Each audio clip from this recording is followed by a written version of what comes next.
Quality पदार्थाची चांगली आहे तर कस्टमर 50 का 100 सुद्धा तुमच्याकडे येणार. पण मग आता आपल्या पदार्थांचे रेट कसे ठरवायचे? दुसऱ्या दिवशी आमचे ते कचऱ्याच्या डब्यात टाकताना अक्षरशः मी रडले होते. म्हणजे खूप वाईट वाटलं होतं त्यावेळेस. हो, कारण सगळ्यात अवघड पदार्थ. किती प्रॉफिटची अपेक्षा सुरुवातीच्या काळात, नवीन आहे तरी सुद्धा एवढी अपेक्षा करायला हरकत नाही असं तुम्हाला वाटतं? हा, लोकांना ते वाटतं की त्याला ब्रँड झाले, मोठं झाले, पैसा आहे, पण ते नाही. पण त्याच्यासोबत मोठं टेन्शन किती मोठं आहे.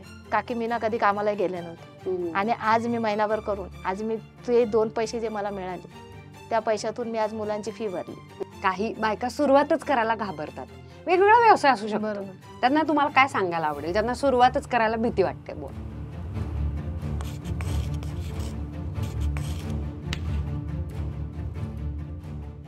हे बघा, व्यवसाय कसा करावा ना याची महाविद्यालय उघडलेली आहेत आणि व्यावसायिकांबरोबरच्या चर्चा तर इतक्या मोठ्या झालेल्या आहेत ना.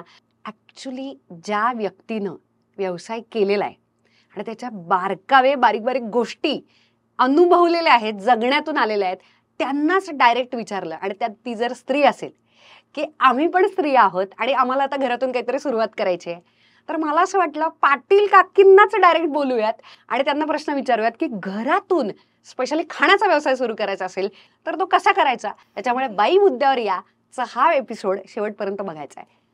तुम्हाला खूप तुमचं स्वागत आहे पाटील काकी. खूप नमस्कार माझे. खूप लोकांना असं वाटतं काकी की पुणे आणि मुंबई शहरं मोठी आहेत, त्याच्यामुळे तिथेच टिफिन सर्व्हिस चालणार किंवा केटरिंग सर्व्हिस चालणार, डब्यांचं चालणार आणि इतर खेडोपाड्यात किंवा उरलेल्या महाराष्ट्रात ग्रामीण भागांमध्ये निम शहरात चालणार नाही. तर हे चूक आहे की बरोबर? चूक आहे. घरातून केलेलं केटरिंग सर्व्हिस हे नेहमी हौस आहे, तो काही खरा व्यवसाय नव्हे. हे चूक आहे की बरोबर? चूक आहे. आता एखादा खाण्याचा पदार्थ विकणं तर तो विकून पूर्ण घर चालत नाही. हे छोटं साइड बाय साइड करायला हरकत नाही. चूक आहे.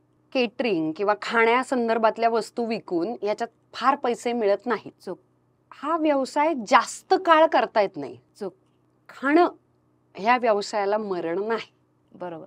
1760 खाद्यपदार्थ जर ठेवले तर खाद्यपदार्थांचा व्यवसाय मोठा होऊ शकत नाही.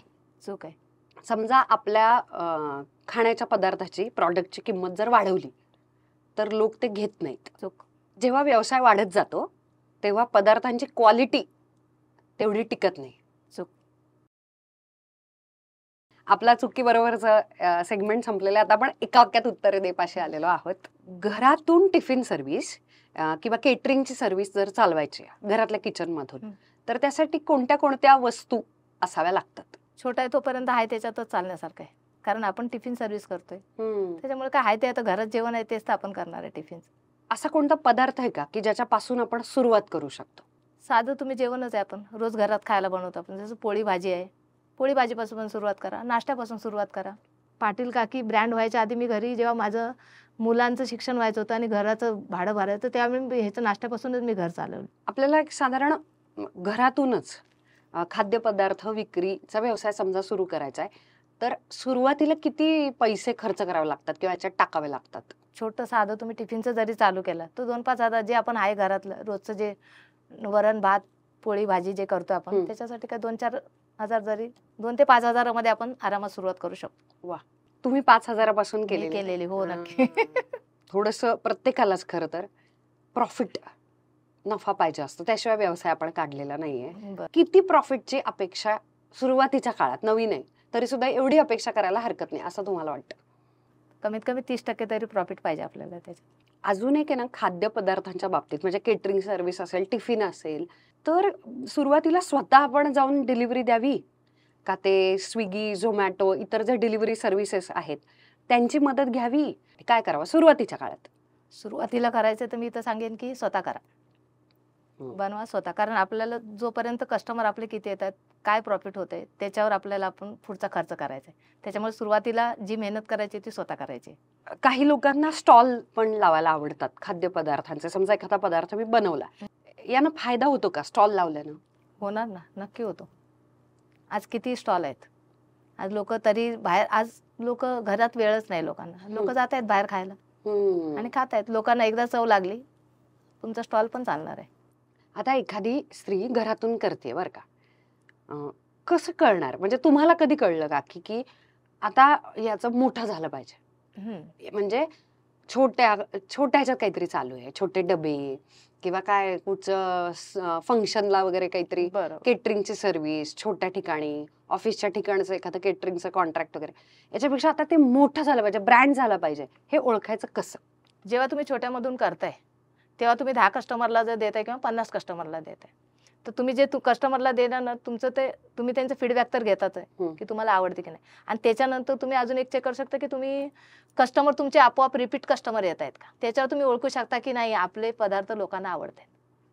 त्याच्यामुळे स्वतः सुरुवातीची मेहनत स्वतः करणं गरजेचं आहे. कस्टमरशी बोलून कस्टमरच्या कॉन्टॅक्टमध्ये राहा, त्यांना विचारा, तर तुम्हाला नक्कीच कळणार आहे की आपलं बाबा ऑर्डर रिपीट आहे तर आपला बिझनेस अजून मोठा करू शकतो, आपण वाढवू शकतो अजून. घरच्या घरी शेवटी व्यवसाय, तो छोटेखानी व्यवसाय, पण त्या व्यवसायाची सुरुवात करण्यासाठी काही असं लायसन्स किंवा सरकारकडून काही लागतं का? छोट्यामध्ये तोपर्यंत सध्या काही गरज नाहीये. हम्म.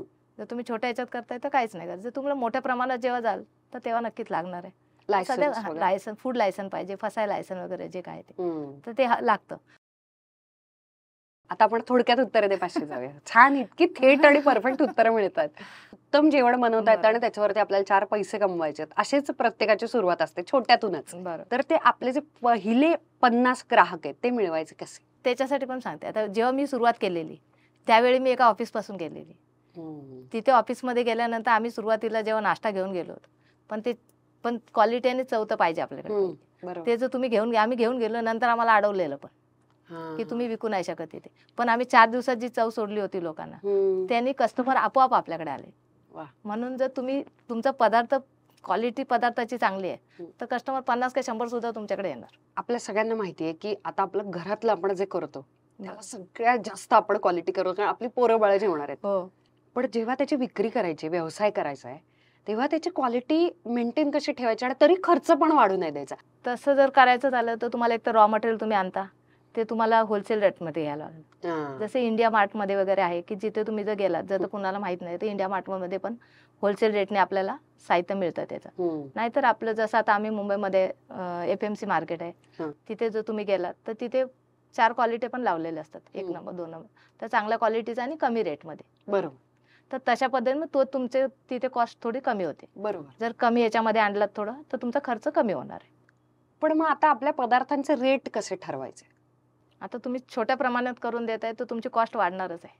बरोबर आहे. थोडंसं, पण क्वालिटी पण चांगली आहे आपल्याकडे. बरोबर. आणि जर तुम्ही बाहेर घेताय तर त्याची क्वालिटी कशावर, आपला खर्च किती होतो त्याच्यावर आपल्याला 30% तरी मार्जिन पाहिजे. बरोबर. आणि त्याच्यात मग तुमचा खर्च होणार तो एक आहे. आणि जर खर्च कमी करायचा त्याच्यातून जेव्हा तुम्ही जास्त प्रमाणात, तर सुरुवातीला तर तुमचं कमी आहे तर थोडा खर्च वाढेल. पण जेव्हा तुम्ही जास्त मोठ्या प्रमाणात बनवाल किंवा जास्त प्रमाणात बनवताय तर तुमचं कॉस्ट बनवण्याची पण कमी येणार, तेव्हा तुम्हाला मार्जिन पण. मग दोन्ही ते 2 गोष्टी साधारण साधल्या पाहिजे. कुठल्याही हॉटेल व्यवसायामध्ये ना चव जशीच्या तशी कायम ठेवणं फार अवघड गोष्ट आहे. तर तुम्हाला घरामध्ये सुद्धा असंख्य डबे, असंख्य पदार्थ, आता आपले वेगवेगळे खाऊ, दिवाळीचे फराळ, वेगवेगळे पदार्थ आहेत आपले, तुमचे पण, तर त्याचं सेम चव राहावी यासाठी काय करायला पाहिजे? एक तर क्वालिटीचा रॉ मटेरियल आपलं चांगल्या क्वालिटीचं पाहिजे आणि प्रमाणबद्ध. तुम्हाला म्हणजे आता समजा जे काय बनवणार तर त्याच्यासाठी एवढं किलो, तर मग त्याच्यासाठी मीठ किती लागणार आहे, तिखट किती लागणार आहे, तर त्याचं एक प्रमाण मोजूनच घ्यायचं. मेजरमेंट करून किंवा मेजर कप असं जर करून केलात तर ते बरोबर प्रत्येक वेळी तो पदार्थ त्याच क्वालिटीचा बनणार आहे, सेमच लागणार. म्हणून मोजमाप गरजेचं आहे. घरामध्ये स्वयंपाक करण्याची आपली तयारी असते बरोबर स्त्रियांची.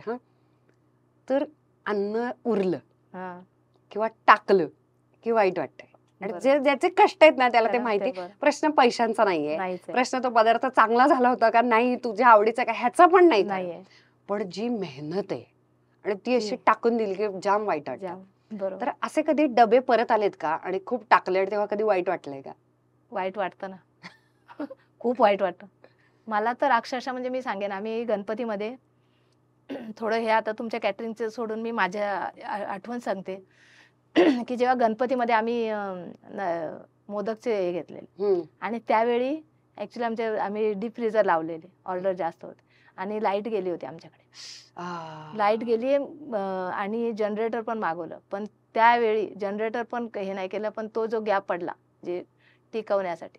पण आमचे मोदक तेवढे वेस्ट गेलेले ना, दुसऱ्या दिवशी आमचे ते कचऱ्याच्या डब्यात टाकताना अक्षरशः मी रडले होते. म्हणजे खूप वाईट वाटलं होतं त्यावेळेस. हो, कारण सगळ्यात अवघड पदार्थ आणि आय थिंक तुमचा सगळ्यात हिरो प्रॉडक्ट आहे तो. हो. किती एक एक ती आणि कळी ती तेवढे काढता बनवण्याला मेहनत एवढी गेली, एवढ्या बायका आणि तेवढं सामान, आणि ते असं म्हणजे काहीतरी प्रॉब्लेम आला इलेक्ट्रिकल की जसे लावलं पण तेवढं ते नाही शक्य झालं. आणि लाईटीमुळे किंवा याच्यामुळे ते लाईटच गेली त्यावेळेस. आणि तो पदार्थ असा होता की तो टेम्परेचर तेवढं राहायला पाहिजे होतं, पण तो नाही. मग ते दुसऱ्या दिवशी ते वेस्ट गेलं, कस्टमरला द्यायचं नाही म्हणून सांगितलं आणि शेवटी ते कचऱ्यात फेकण्यात आले. आणि एवढं म्हणजे मी अजूनही सांगते, मला अजूनही आठवलं की ते खूप वाईट वाटतं की रडले मी त्या दिवशी अक्षरशः. हो, मी समजू शकते. आताही तुमच्या डोळ्यात पाणी आलं. ते भयानक असेल. पण मग असं हे आपल्याला आता खरं मनाला पण असं सांगावंच लागत असेल ना, ज्या बायका बिचाऱ्या घरातून करतायत, बरोबर ना. मेहनत इतकी भयानक, असं कधीतरी होणार आहे ह्याची पण तयारी ठेवायला पाहिजे ना मनाची. ठेवावी लागते. कारण बघा, बिझनेस करायचं म्हटलं तर फायदा नुकसान दोन्ही आहे. तर थोडंसं तरी होणार आहे त्यातल्या त्यात. तर जेव्हा मोठ्या प्रमाणात जेव्हा आपण बिझनेस करतो त्यावेळी तर नक्कीच होतं. छोट्या प्रमाणात आहे तर तुम्ही ठीक आहे, घरातून डबे करता, उरलं तर आपण एक वेळ दुसऱ्या दिवशी गरम करून खाऊ किंवा बाहेर कुठेतरी गरीब लोक आहेत त्यांना तुम्ही देऊन टाका. कुणाच्या तरी तोंडात पोटात मुखात जातं. जाईल. बरोबर. पण जास्त असं त्यावेळी आपण तो वेळही नसतो आपल्याकडे तेवढं हे करण्याचा. खरं. याला जोडून मला एक प्रश्न विचारायचा होता की व्यवसाय मोठा झाला ना की सोपवावा लागतो, दुसऱ्याच्या हातात जातं. बरोबर. ते सून आल्यासारखं आहे घरात. बरं, नक्की. अगदी. की सुनेविषयी प्रेम आहे, तिच्याविषयी काय राग नाही, पण सुटत नाही किचन. बरोबर. तर तसं तुमचं कधी झालंय का? आता कसं आहे, आता आमच्याकडे मी स्वतः तर आणि मोठ्या प्रमाणावर तेव्हा स्वतः बनवू पण शकत नाही, पण थोडं अवघड आहे. कारण आता आम्ही काय केलं, फूड टेक्निशियन आहेत आमच्याकडे, त्या मुली जेव्हा बनवून घेतात, पण मी स्वतः कधी त्यांच्यावर हे करते, बघते जाऊन, तरी पण मला तो माझ्या पद्धतीने नाही होत, नाही झाला किंवा तसा. म्हणजे जसं समजा आता तुम्ही बेसन लाडू बनवताय, उदाहरण सांगेन मी, तर ते बेसनला तो कलर मला तोपर्यंत दिसत नाही, तर मग नाही दिसला तर माझी चिडचिड होते अजूनही. मी त्यांना नाही हा असा कलरच पाहिजे, तेव्हाच ती चव लागणार आहे. जर तुम्ही थोडं जरी बेसन भाजायला कमी केलं तर ते कच्चं लागणार आहे आणि त्यामुळे लाडूची चवच वेगळी लागणार आहे, पूर्ण वेगळी बदलते. तर ते पाहिजे. आणि मग त्याच्यासाठी मग त्या फूड टेक्निशियन आहेत आमच्या की नाही, मग मी त्यांना भाजून ते बेसनची एक हेच ठेवलेली आहे की बाबा अशा रंग फोटो ठेवला मॅच झाला पाहिजे. एक प्लॅस्टिकच्या पिशवीमध्ये भरून सॅम्पलच ठेवलेलं आहे की त्या पिठाचं आणि त्या पिठाचं मॅच झालं पाहिजे. एक नंबर. मग ते तसं करावं लागतं किंवा काय. पण मग आता सासूला किचनच्या घराच्या चाव्या, तिजोरीच्या चाव्या देताना भयानक त्रास होतो, तसं दुसऱ्या मुली, दुसरे टेक्निशियन, दुसरे हे देताना असं हुरहुर होते का जरा? होते ना. कारण असं वाटतं की मनामध्ये की भीती असते थोडी की तो त्या पद्धतीने बनवला जाईल की नाही, किंवा कस्टमरला मग आवडेल की नाही, की थोडं म्हणजे कस्टमर आपलं तुटेल की काय. तुमचं नाव लागलंय ना. हा, आणि आपलं नाव, आपलं ब्रँड आहे, आणि आता लोकांना म्हणजे तो त्या पद्धतीनेच गेला पाहिजे. हा, लोकांना ते वाटतं की चला ब्रँड झालंय, मोठं झालंय, पैसा आहे, पण ते नाही. पण त्याच्यासोबत मोठं टेन्शन किती मोठं आहे. जेवढं मोठं होणार तेवढं टेन्शनही मोठं आहे, त्याच्यामध्ये अडचणी खूप मोठ्या मोठ्या येतात. बरोबर. चांगली माणसं मिळणार कशी शोधायची? म्हणजे जिला चांगला स्वयंपाक करता येतो तिला घ्यायचं का, म्हणजे कसं शोधायचं असं मला झालं. आता फूड म्हणून एक कॉलेज तर फूड टेक्निशियन आहेतच. तिथून त्यांना तर क्वालिटी कशी चेक करायची आहे, पदार्थाची काय गुणवत्ता काय किंवा जे काय ते त्यांना ते शिकवलंच जातं. तशा जर आपल्याकडे ठेवलं तर त्या चेकिंगसाठी ठेवलं ते करतात. आणि प्रमाणबद्ध पद्धतीने आपली रेसिपी सेट करा, ते करा परत. आणि पण म्हणजे ज्याला उत्तम स्वयंपाक येतो त्यालाच घ्यायचं का, असं काही नसतं? असं काय नाही. उत्तम तुमचं रेसिपी सेट आहे. जसं आता आम्ही एक उदाहरण सांगितलं, जसं मोदक आता आमच्याकडे कुठल्याही नवीन आली लेडीज की तिला मोदक येतच नसतो. बरोबर. त्या आधी सांगतात की आम्हाला नाही येत. मग आम्ही सांगतो काय त्यांना, तुझी करण्याची तयारी आहे ना, तुला बनवायची इच्छा आहे, तुला काहीतरी नवीन शिकायची इच्छा आहे. मग ती सर्व बोलते हो मलाच शिकाय. हे उत्तर तिची नाही, मला करायची इच्छा आहे, मला शिकायचंच आहे. हे तिचं जेव्हा समोरून येतं उत्तर तर ती नक्कीच हे करते. समोरच्याला तळमळ पाहिजे आधी. शिकायची इच्छा पाहिजे, आवड पाहिजे त्या गोष्टीची की मला नवीन काहीतरी शिकायला मिळणार. तर आम्ही आलं की त्यांना जेव्हा आम्ही मोदक बनवतो तर त्यांना ते पिठाचा गोळा दिला जातो की त्यांना आम्ही सांगतो रोज हे 2 गोळे तू नवीन आहे ना तर ते बनव. मग तू आज नाही येणार, रोज नाही, जाताना उरलं पीठ थोडं घरी घेऊन जा, पाहिजे तर घरी ते असं प्रॅक्टिस कर त्याला कळ्या कशा पाडायच्या, हा. तर ते बघ, खराब झाले होऊ दे. उरलं मग ते रोज त्यांना 1-1 तासाचं असं म्हणजे झालं, काम झालं, आवरलं की ते ट्रेनिंग दिलं जातं त्यांना. वा. आणि आता त्या अशा आहेत ना की ज्यांना खरोखर अक्षरशः म्हणजे मोदक बनवलेला माहिती नव्हतं, की त्यांना मोदक हा प्रकार सुद्धा एक म्हणजे लेडीजला माहिती नव्हता. त्या स्त्रिया आता अशा मोदक बनवतात की तुम्ही बघत राहाल की असं आता अजूनही आम्हाला विचारतात की हे तुम्ही काय साच्यावर मोदक बनवता का, हा. एवढ्या सुंदर कळ्या पाडतात.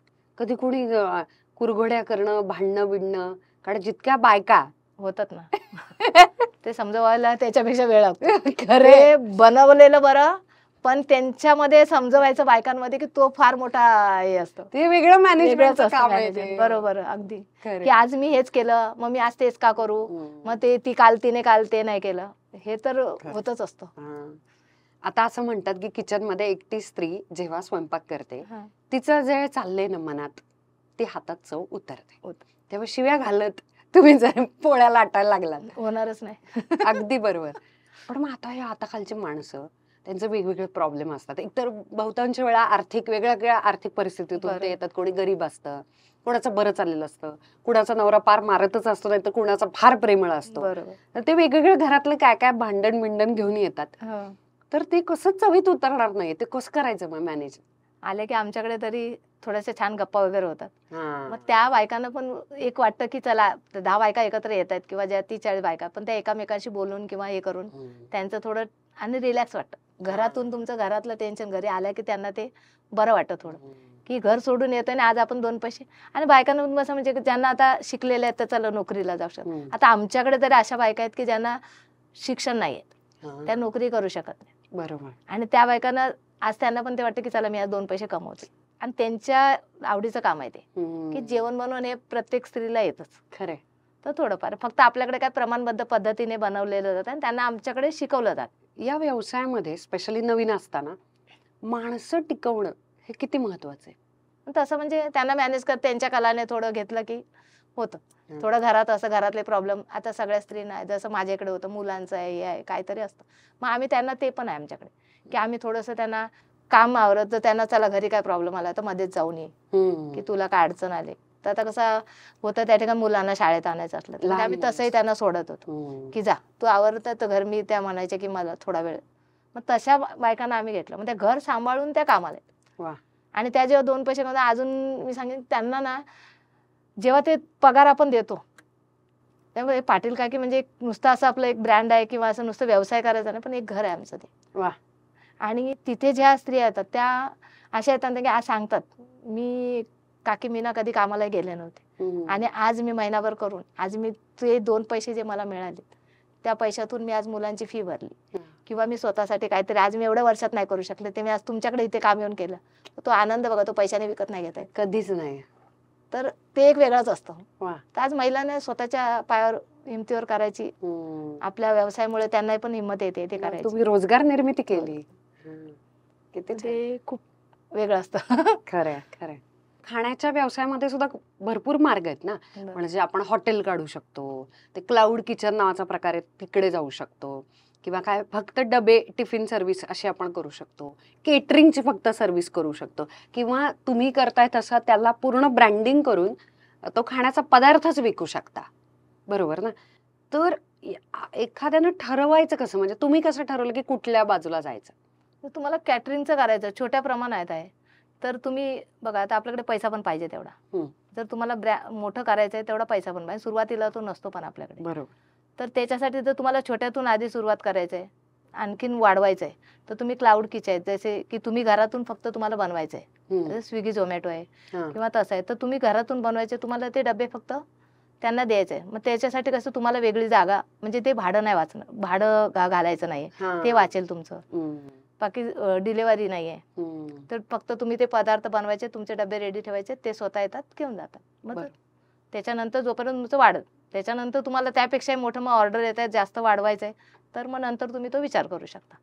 आता काकी तुमची वेबसाईट फार फेमस आहे कारण मुलामुळे, बरोबर. आणि त्यानं रातोरात व्यवसायासाठीची इतकी प्रोफेशनल कमाल वेबसाईट तयार केली, आणि ती पण आपण व्हिडिओच्या खाली बाय द वे देणारच आहोत ज्यांना कोणाला ऑर्डर करायचं लगेचच.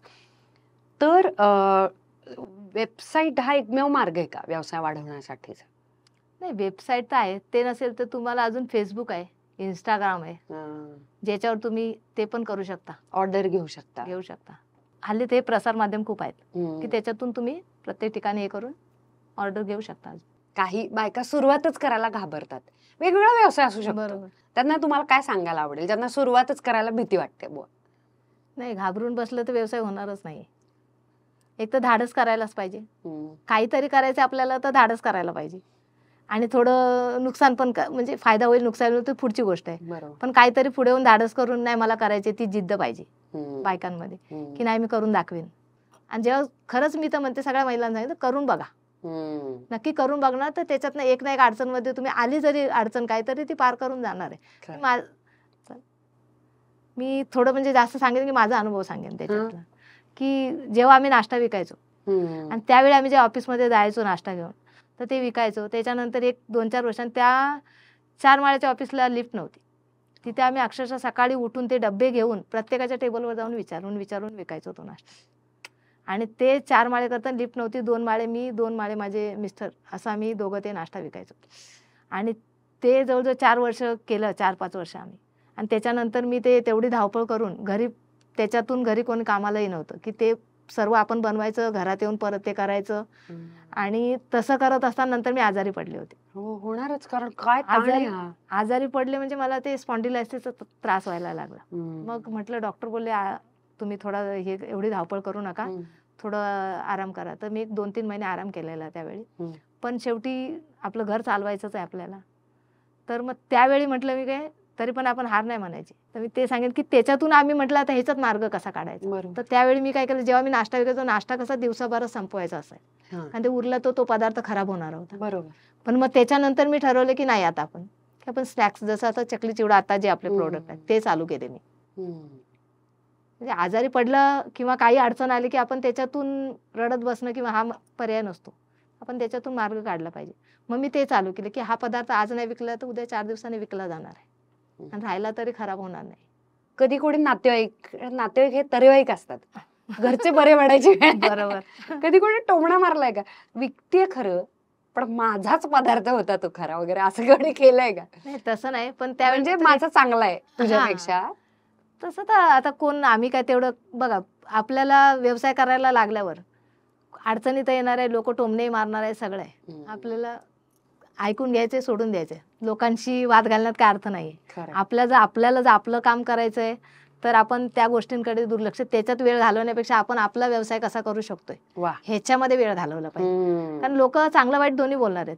त्यावेळी आम्हाला सुद्धा म्हणायचे लोक की हे काय डबे घेऊन विकतायत नाश्ता, ते ओळख पण दाखवत नाहीत कोण, की हे माझे नातेवाईक आहेत. त्या कमीपणाचं वाटतं की डबे घेऊन नाश्ता जी बाई विकते की त्यांना ते कमीपणाचं वाटतं, हे माझे नातेवाईक आहेत किंवा काय सांगा.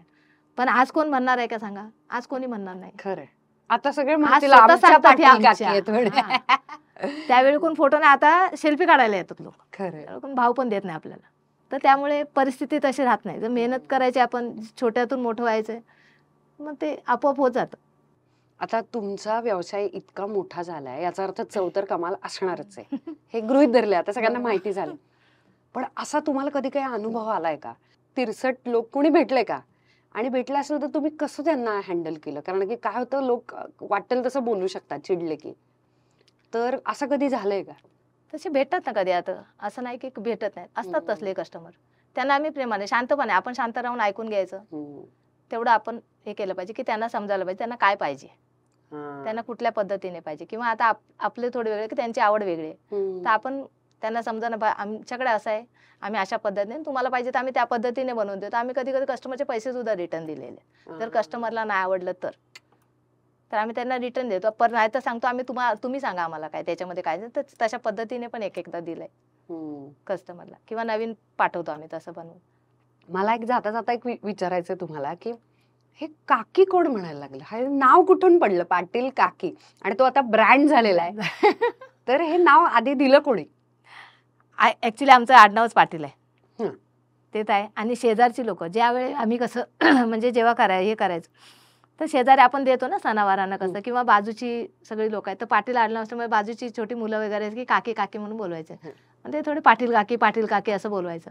आणि आपलं एक होतं की आता हे जे पदार्थ आहेत आमचे, हे महाराष्ट्रीयन पदार्थ आहेत, आणि महाराष्ट्रीयन पदार्थामध्ये आपलं एक म्हणजे मराठी ठसका जाणवला पाहिजे. तो आपल्या नावातच आला पाहिजे. तो आडनावातच आहे हो तुमच्या. आहे.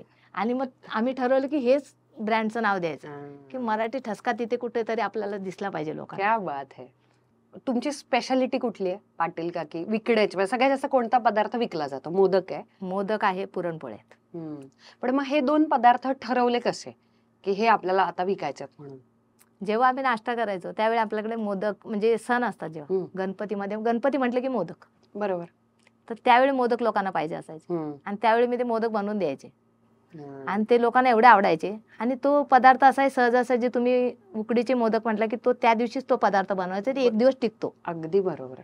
आणि तो फ्रेशच बनवला आणि सहसा मिळतही नाहीत.